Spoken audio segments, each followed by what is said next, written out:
ఒక్కసారి కొమ్మూరి గోల్డ్ కి కాల్ చేయండి. తాకట్లో ఉన్న మీ బంగారాన్ని విడిపించి మార్కెట్ ప్రైస్ కి వాళ్ళు కొనుక్కుని మిగతా డబ్బులు మీకు ఇచ్చేస్తారు. హలో అండి, అందరికీ నమస్కారం. మాజీ ఎంపీ, మాజీ వైసీపీ నాయకుడు జగన్మోహన్ రెడ్డి గారికి సుదీర్ఘకాలం లాయర్గా పనిచేసిన విజయసాయిరెడ్డి సంచలన ట్వీట్ చేశారు. ఆయన ట్వీట్ సారాంశం ఏంటంటే, రాజ్యసభలో రేణుకా చౌదరి కాంగ్రెస్ ఎంపీ ఆవిడ అమరావతిని కమరావతి అని పిలుస్తున్నప్పుడు కానీ, జగన్మోహన్ రెడ్డి గారిని గట్టిగా అటాక్ చేస్తున్నప్పుడు కానీ వైవి సుబ్బారెడ్డి రాజ్యసభలో నుండి ఏం చేయగలిగాడు?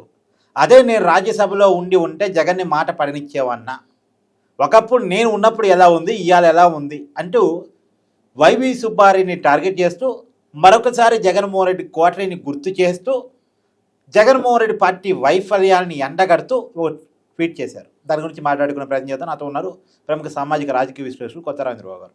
సార్ నమస్కారం. నమస్తే సార్. విజయసాయిరెడ్డి గారు ట్వీట్ చూసారా? ఎలా అనిపిస్తుంది? అంటే అది ఒక వ్యూహాత్మకమైన ట్వీట్ లాగా అనిపిస్తూ ఉంది. ఒక వ్యూహాత్మక తప్పిదాన్ని ఎత్తి చూపే వ్యూహమా? అంతే అంతే అంతే. ఎందుకంటే విజయసాయిరెడ్డి అనంలోనే నాకు గుర్తొచ్చేది ఏంటంటే ఏటు ఎవరు అవునన్నా కాదన్నా జగన్ రెడ్డి గారికి జైలు మేటు 16 నెలలు. నంబర్ 1. నంబర్ 2, ఆ కుటుంబానికి 3 తరాలుగా సేవలు అందించాడు. అంటే జగన్ రెడ్డి, వాళ్ళ నాయన రాజశేఖర రెడ్డి, వాళ్ళ తాత రాజారెడ్డి, ఈ 3 తరాల నుంచి జగన్ రెడ్డి కుటుంబానికి సంబంధించిన అక్రమ సక్రమ ఆస్తుల వివరాలు సాయిరెడ్డికి తెలిసినంతగా జగన్ రెడ్డికి కూడా తెలియదు.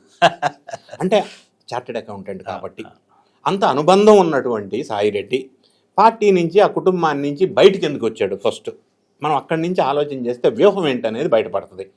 బయటకు వచ్చినప్పుడు ఆయన చెప్పిన మాట ఏంటంటే, జగన్ రెడ్డి గారు కోటలో ఉన్నాడు, కోట చుట్టూ కోటరీ ఉంది, ఆ కోటరీ ఉన్నంతకాలం జగన్ రెడ్డి సక్సెస్ కాలేడు అన్నాడు అన్నమాట. లేటెస్ట్గా కూడా అన్నాడు.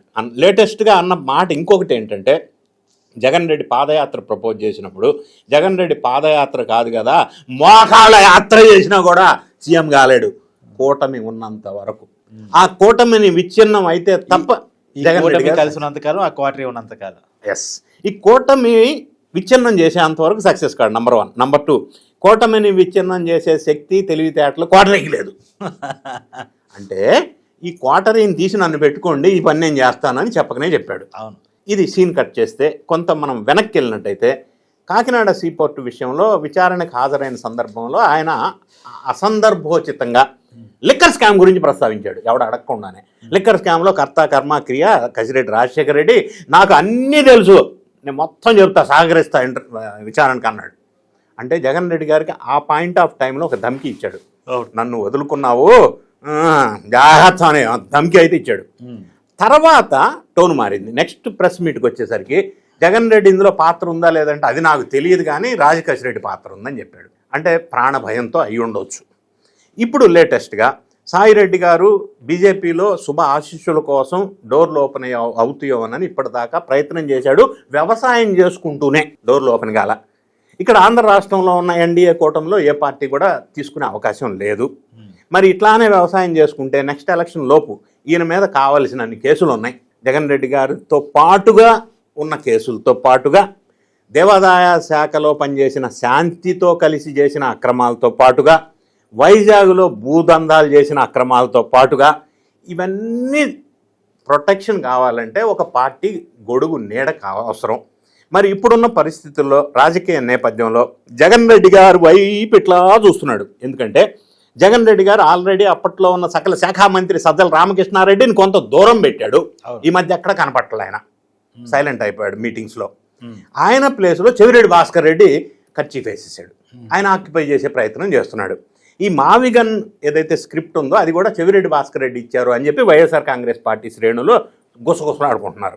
అది వ్యూహమా లేకపోతే కావాలని చేశారా, అది ఇంకొక సబ్జెక్టు. కానీ ఇప్పుడు సాయిరెడ్డి ఏంటంటే, అక్కడ ఆ వేకెన్సీలో ఈయన ఆక్యుపై చేసుకుంటే జగన్ రెడ్డి గారి కళ్ళల్లో ఆనందం చూసి ఆయన హృదయంలో ప్లేస్ సంపాదించి మళ్ళీ వ్యూహాత్మకంగా విన్ విన్ సిచ్యువేషన్. సాయిరెడ్డి లేకపోతే జగన్ రెడ్డి గారికి సెంట్రల్లో బీజేపీతో లైజనింగ్ చేసే మనిషి లేడు. అవును. ఆయన పోయిన తర్వాత ఆ వేకెన్సీ వ్యాక్యూమ్ ఉంది. సో ఆ ప్లేస్లో జగన్ రెడ్డి గారికి సాయిరెడ్డి అవసరం. సాయిరెడ్డి గారికి కేసుల నుంచి ఉపశమయం లేదా ప్రొటెక్షన్ కావాలంటే ఒక పార్టీ గొడుగు కావాలా. సో జగన్ రెడ్డి వైపు ఆయన మనసులో స్థానం సంపాదించడం కోసం ఈ రేణుకా చౌదరి మాట్లాడితే జగన్ రెడ్డి గారిని ఎందుకు మాట్లాడలేదు మీరంతా అని చెప్పి వాళ్ళందరినీ ఎంపీలని వైఎస్ఆర్సీపీ అంత గట్టిగా రాజ్యసభలో కమరావతి అనేది గట్టిగా మాట్లాడి జగన్ రెడ్డిని కూడా విమర్శిస్తే వీళ్ళు సప్పుడు ఎందుకు చేయలేదు అనే క్వశ్చన్ చేశాడు. ఇక్కడ ఇంకొక గమ్మత్తు ఏంటంటే ఇంత జరిగినా అందుకు వాళ్ళు ఎవరూ సప్పుడు చేయాల ఒకటి. రెండోది జగన్ రెడ్డి గారు కూడా దాని మీద కామెంట్ చేయాల. మూడోది ఈయన ట్వీట్ చేసిన తర్వాత కూడా వైసీపీ శ్రేణులు ఎవరు స్పందించలా, జగన్ రెడ్డి స్పందించలా. అంటే వాళ్ళు ఆ విషయాన్ని లైట్కి తీసుకున్నారు, ఈయన లైట్కి తీసుకోవాలా. జగన్ రెడ్డికి ఎక్కిస్తున్నాడు, అదే నీ కామెంట్ చేసినా కూడా వాళ్ళు సపోర్ట్ చేయలేదు, చూడు నేను ఉన్నట్టయితే ఇంకో రకంగా ఉండేది.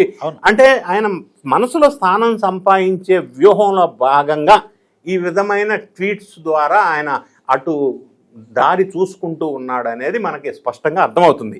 ఎందుకంటే ఇనీషియల్ స్టేజ్లో నెగటివ్గానే ఎగనెస్ట్గా వెళ్ళాడు. ఇప్పుడు మారిన రాజకీయ జగన్ రెడ్డి కోటరీ మారిన పరిస్థితుల నేపథ్యంలో అక్కడ స్థానం సంపాదించడం కోసం మళ్ళీ వ్యూహం మార్చుకొని ఆ దిశగా ప్రయాణం మొదలుపెట్టాడు అని మనకి ఈ ట్వీట్ ద్వారా అర్థమవుతా ఉంది. Thank you.